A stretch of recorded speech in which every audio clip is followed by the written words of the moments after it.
राज्याचे उपमुख्यमंत्री तथा राष्ट्रवादी काँग्रेसचे अध्यक्ष अजितदादा पवार यांचे सुपुत्र पार्थ पवार यांच्या वाढदिवसानिमित्त मोडणीमचे राष्ट्रवादी काँग्रेसचे निष्ठावंत नेते, उदयकीर्ती एंटरप्राइजेसचे मालक तसेच उदयकीर्ती अर्बन बँकेचे चेअरमन उदय माने यांनी पार्थदादा पवार यांच्या वाढदिवसानिमित्त त्यांची भेट घेऊन यथोचित वाढदिवसानिमित्त सत्कार केला व 21,000 वह्या वाटपाचे प्रकाशन दादांच्या हस्ते करण्यात आले।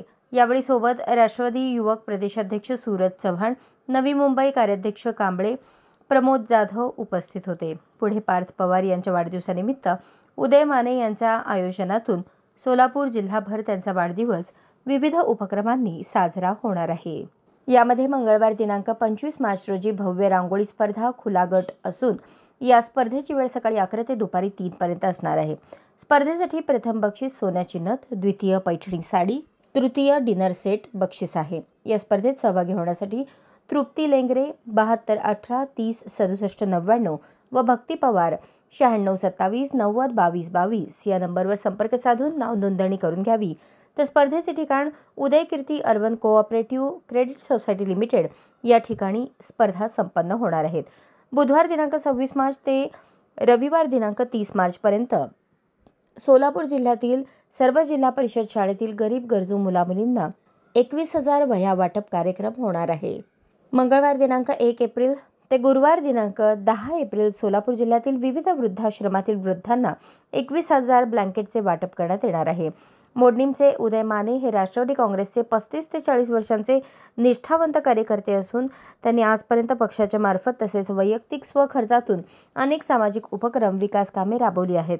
स्वतःच्या उदयकीर्ती अर्बन बँकेतर्फे तसेच शैक्षणिक कामात मजल मारली असून हजारो गोरगरीब कुटुंबांना त्यांनी मदत केली आहे। येथील मोची हाऊसिंग सोसायटीतील 29 वर्षीय विवाहिता 2 मुलांसह कोणालाही काहीही एक न सांगता निघून गेली आहे। ती अद्यापर्यंत परत आली नसल्याने तिचा पती रवी भास्कर म्हेत्रे याने खबर दिल्यावर सदर बाजार पोलीस ठाण्यात बेपत्ता रजिस्ट्री दाखल करण्यात आली आहे। घरात कोणास काही न सांगता घराबाहेर पडलेल्या महिलेचे नाव पिंकी रवी म्हेत्रे असे आहे।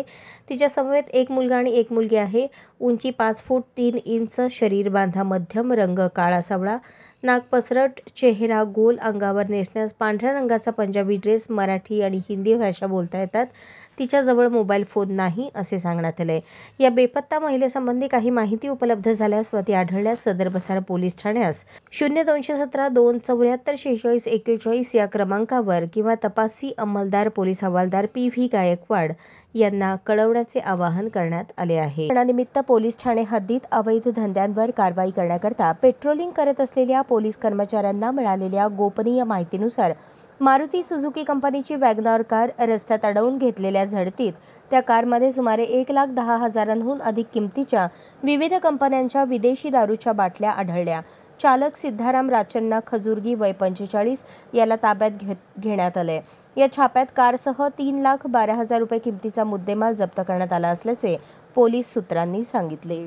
याबाबत मिळालेली अधिक माहिती अशी: रमजान ईदच्या अनुषंगाने पेट्रोलिंग करत असताना पोलीस हवालदार गंगावणे, पोलीस हवालदार नदाफ खान, पोलीस कॉन्स्टेबल यांना grey colour Maruti Suzuki WagonR MH 20 BY 7781 या वाहनातून अवैधरित्या देशी विदेशी दारूच्या बाटल्या जाणार असल्याची खात्रीशीर बातमी मिळाली। त्यानुसार 17 मार्च रोजी जोड बसवण्णा चौक ते जिजामाता दवाखाना मार्गे सापळा लावून बसले असताना थोड्याच वेळात वॅगनर कार येत असल्याची दिसली। पोलिसांनी त्यास थांबण्याचा इशारा केला असता ती न थांबताच पुढे जात असताना त्यास जिजामाता दवाखाना ते जेल रोड पोलीस ठाणे दरम्यान असलेल्या नेताजी सुभाषचंद्र बोस बगीच्याजवळ थांबवण्यात पोलिसांना यश आले। ती वेळ रात्री 9:45 होती। चालकाचं नाव सिद्धाराम राचण्णा खजुर्गी, धंदा व्यापार, राहणार नीलमनगर, श्रीशैल किराणा दुकानाजवळ सोलापूर असे सांगितले। यावेळी वाहनाची तपासणी केली असता त्यात 11 खोकी पुठ्ठ्याचे बॉक्स आणि 5 पांढऱ्या पिशव्या दिसून आल्या। त्या बॉक्स आणि पिशव्यांमध्ये विविध कंपनीचे विदेशी दारूचे विविध आकाराचे लहान मोठ्या दारूच्या बाटल्या आढळल्या। त्याची बाजारभावाने किंमत 1,12,000 रुपये असल्याचे पंचांसमक्ष झालेल्या पंचनाम्यात स्पष्ट झाले। या गुन्ह्यात कारसह 3,12,000 रुपयांहून अधिक किमतीचा मुद्देमाल जप्त करण्यात आला आहे। ही कामगिरी पोलीस आयुक्त M राजकुमार, पोलीस उपायुक्त विजय कबाडे परिमंडळ, सहाय्यक पोलीस आयुक्त विभाग 1 पोमण यांच्या मार्गदर्शनाखाली पोलीस निरीक्षक शिवाजी राऊत, पोलीस निरीक्षक भाऊराव बिराजदार, गुन्हे प्रकटीकरण पथक प्रमुख सहाय्यक पोलीस निरीक्षक निलेश पाटील सोनवणे, सातपुते सहाय्यक फौजदार शरीफ शेख, गजानन कणगिरी, गंगावणे, पोलीस हवालदार माने, धुमाळ, नदाफ, वायदंडे, पोलीस शिपाई सावंत, जाधव, सिनारे, यसलवाड, देकाणे यांनी पार पाडली. राज्याचे तत्कालीन मुख्यमंत्री तथा राज्याचे सध्याचे उपमुख्यमंत्री एकनाथ शिंदे यांनी उद्योगमंत्री उदय सामंत यांना MIDC उद्योग व्यवसायास चालना मिळण्यासाठी निधीची तरतूद होण्याबाबत पाठपुरावा केला होता. या निधीतील काही रक्कम ही सोलापूर महानगरपालिका आणि जिल्हा नियोजन समितीच्या माध्यमातून दिली जाणार होती. त्या निधीतून ड्रेनेजच्या कामासाठी तब्बल 3.5 कोटी रुपयांची तरतूद करण्यात आली असल्याचे मनीष काळजे यांनी सांगितले. ते काम आता अंतिम टप्प्यात सुरू असून लवकरच ते पूर्ण होईल असे काळजे म्हणाले. त्यानंतर रस्ते, पथदिवे यासाठी 30 कोटींचा निधी मंजूर करण्यात आला होता. त्यामुळे यातील 25% अनुदान हे सोलापूर महानगरपालिका आणि जिल्हा नियोजन समितीनेच दिले होते.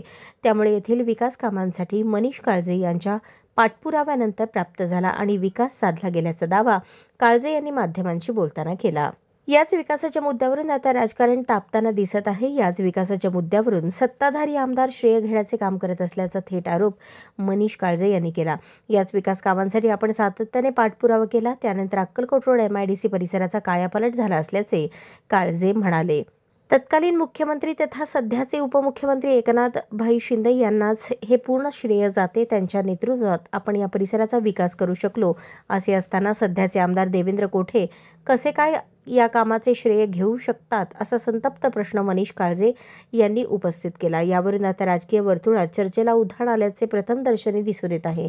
मनीष काळजे यांच्या या आरोपानंतर आमदार देवेंद्र कोठे काय प्रतिपादन करणार याकडे सोलापूरकरांचे लक्ष लागून आहे. कोल्हापूर परिक्षेत्र विशेष पोलीस महानिरीक्षक सुनील फुलारी हे सोलापूर ग्रामीण पोलीस दलाच्या वार्षिक तपासणी दौऱ्यावर असून 20 मार्च 2025 रोजी उपविभागीय पोलीस अधिकारी करमाळा विभाग येथे तपासणी घेतली आहे. उपविभागीय पोलीस अधिकारी कार्यालय येथील वार्षिक तपासणी दरम्यान उपविभागातील सर्व पोलीस ठाण्यांच्या वार्षिक कामगिरीचा आढावा घेऊन अभिलेखांची पडताळणी केली आहे. तसेच उपविभागातील पोलीस अधिकारी यांच्या मुलाखती घेण्यात आल्या आहेत. सुनील फुलारी विशेष पोलीस महानिरीक्षक कोल्हापूर परिक्षेत्र कोल्हापूर यांना नुकतेच महामहिम राष्ट्रपती पोलीस सेवा पदक हे दुसऱ्या वेळी मिळाल्याबद्दल करमाळा येथील नागरिकांतर्फे त्यांचा जाहीर सत्कार करण्यात आला. तसेच वर्षभरात चांगले काम करणाऱ्या पोलिसांना प्रशस्तीपत्र देऊन सन्मानित करण्यात आले. 21 मार्च 2025 रोजी विशेष पोलीस महानिरीक्षक यांनी पंढरपूर येथे भेट देऊन पंढरपूर तालुका पोलीस ठाणे हद्दीतील भक्तिसागर परिसरात वृक्षारोपण केले. त्यानंतर पंढरपूर शहर पोलीस ठाणे अंतर्गत काळा मारुती या पोलीस चौकीचे उद्घाटन सुनील फुलारी विशेष पोलीस महानिरीक्षक कोल्हापूर परिक्षेत्र कोल्हापूर यांच्या हस्ते करण्यात आले. पंढरपूर शहर पोलीस ठाणे येथील आगमनाच्या वेळेस पंढरपूर शहरातील वारकरी संप्रदायातील महाराज मंडळी, समस्त वारकरी, विश्व वारकरी सेना तसेच वारकरी संप्रदाय पाईक संघ यांच्याकडून भक्तिमय आणि पारंपरिक पद्धतीने त्यांचा सत्कार करण्यात आला. 21 मार्च 2025 रोजी रात्री उशिरापर्यंत सांगोला पोलीस ठाण्याची तपासणी सुरू असून उद्या दिनांक 22 मार्च 2025 रोजी सोलापूर येथील वार्षिक तपासणी करण्यात येणार आहे. सदर दौऱ्याप्रसंगी अतुल कुलकर्णी पोलीस अधीक्षक सोलापूर ग्रामीण, प्रीतम यावलकर अपर पोलीस अधीक्षक, अजित पाटील, अर्जुन भोसले उपविभागीय पोलीस अधिकारी, अंजना कृष्णा सहाय्यक पोलीस अधीक्षक, राहुल मडावी परिवीक्षाधीन पोलीस उपअधीक्षक यांच्यासह इतर वरिष्ठ अधिकारी उपस्थित होते. सोलापूर शहर गुन्हे शाखेच्या पथकाने सायकल चोरी करणाऱ्या सराईत 72 वर्षीय चोरट्याला अटक केली. त्याच्याकडून 14 सायकली जप्त केल्या. बाबूलाल श्यामलाल कुकरेजा राहणार चिप्पाचाळ भैया चौक असे अटक केलेल्या चोरट्याचे नाव आहे. ही कारवाई बुधवारी गुन्हे शाखेचे सहाय्यक पोलीस निरीक्षक संदीप पाटील आणि त्यांच्या पथकाने केली. शहरातील विविध नगरातील आणि सोसायटीत दिवसा आणि रात्री सायकल चोरी होण्याचे प्रमाण वाढले होते. गुन्ह्याचे वाढते प्रमाण लक्षात घेता वरिष्ठांनी दिलेल्या सूचना आणि मार्गदर्शनाप्रमाणे शहर गुन्हे शाखेच्या पथकाने तपास केला. या दरम्यान बाबूलाल कुकरेजा याला ताब्यात घेऊन त्याच्याकडे चौकशी केली. त्याने शहरातील सायकल चोरीच्या गुन्ह्याची कबुली दिली. पोलिसांनी त्याला अटक करून त्याच्याकडे आणखी तपास केला. त्याच्याकडून 14 गुन्ह्यांची उकल करून चोरी केलेला मुद्देमाल हस्तगत केला आहे. 12 दखलपात्र गुन्हे तर 2 अदखलपात्र गुन्हे असे एकूण 14 गुन्हे उघडकीस आणले आहेत. मुंबई येथे राष्ट्रवादी प्रदेश कार्यालयात प्रदेशाध्यक्ष सुनील तटकरे यांची नुकतीच राष्ट्रवादी पक्षात प्रवेश केलेले बाबा सालार यांनी जिल्हाध्यक्ष संतोष पवार, कार्याध्यक्ष जुबेर बागवान यांच्यासह भेट घेऊन त्यांचा शाल घालून सत्कार केला। या भेटीत सोलापूर शहरातील विविध प्रश्नांवर चर्चा करण्यात आली। येणाऱ्या महानगरपालिका निवडणुकीच्या पार्श्वभूमीवर शहरातील प्रभागाची पक्षाची स्थिती, विविध विकास कामे, सभासद नोंदणी अभियान या विषयावर चर्चा करण्यात आली। प्रदेशाध्यक्ष सुनील तटकरे यांनी बाबा सालार आणि त्यांचे सहकारी यांचे पक्षात स्वागत केले। पक्षाची ध्येय धोरणे जनसामान्यांपर्यंत पोहोचवून पक्ष संघटन मजबूत करा, तसेच प्रत्येक प्रभागात सभासद नोंदणी अभियान राबवून पक्षाचा प्रसार करा। पक्ष विकास आणि लोकहिताच्या कामासाठी आपल्या पाठीशी आहे असे सांगत अल्पसंख्याक समाजातील प्रश्न शासन स्तरावर सोडवण्यासाठी हवी ती ताकद देण्याचे आश्वासन दिले। याप्रसंगी जिल्हाध्यक्ष संतोष पवार, कार्याध्यक्ष जुबेर बागवान, अल्पसंख्याक अध्यक्ष आमिर शेख, राष्ट्रवादी काँग्रेस पार्टीचे बाबाभाई सालार यांची उपस्थिती होती।